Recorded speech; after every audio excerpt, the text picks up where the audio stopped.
সিডনিতে 125 বলে 121 রান করে একাধিক রেকর্ড রোহিত শর্মার। বন্ধুরা আপনারা যদি দেখতে চান কি রেকর্ডগুলি রোহিত শর্মা, তাহলে ভিডিওটি শেষ অবধি দেখতে হবে, চ্যানেলটিকে সাবস্ক্রাইব করে একটা লাইক দিতে হবে এবং নোটিফিকেশন বেল আইকন দাবাতে হবে। অস্ট্রেলিয়ার বিপক্ষে একদিনের সিরিজের শেষ ম্যাচে দুর্দান্ত জয় পেল টিম ইন্ডিয়া। আর শেষ জয়ে সবচেয়ে বড় অবদান দুই মহাতারকা রোহিত শর্মা এবং বিরাট কোহলির। এদিন কিছু রানের জন্য সেঞ্চুরি হাতছাড়া হলেও রোহিত শর্মা তুলে নেন একদিনের ক্যারিয়ারে 33তম শতরান।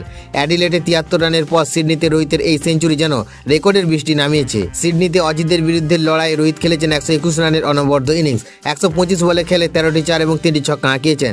এই ইনিংসের মাধ্যমে তিনি অস্ট্রেলিয়ার বিপক্ষে একদিনের ম্যাচে সর্বোচ্চ রান করা ভারতের মধ্যে দ্বিতীয় ব্যাটসম্যান হয়ে উঠেছেন। এই তালিকায় শীর্ষে রয়েছে কিংবদন্তি সচিন টেন্ডুলকর, যিনি 71টি ম্যাচে করেছে 3077 রান। বর্তমানে অজিতের বিরুদ্ধে রোহিতের সংগ্রহ প্রায় 2500 রান। আরও একটি বড় রেকর্ড গড়েছেন রোহিত। এই সেঞ্চুরির মাধ্যমে তিনি আন্তর্জাতিক ক্রিকেটে 50টি শতরানের মালিক হলেন, অর্থাৎ সচিন টেন্ডুলকর ও বিরাট কোহলির পর তৃতীয় ভারতীয় হিসেবে এই কীর্তি গড়লেন হিটম্যান। ব্যাট হাতে নয়, ফিল্ডিং ও নজির গড়লেন রোহিত শর্মা। অস্ট্রেলিয়ার বিরুদ্ধে এই ম্যাচে একদিনের ক্রিকেটে 100 ক্যাচ ধরার মাইল ফলক স্পর্শ করেছেন তিনি। এর ফলে তিনি ভারতীয় ক্রিকেটারদের মধ্যে আজহারউদ্দিন, সচিন, দ্রাবিড় ও রায়না এবং কোহলির মতো কিংবদন্তিদের তালিকায় যুক্ত হলেন।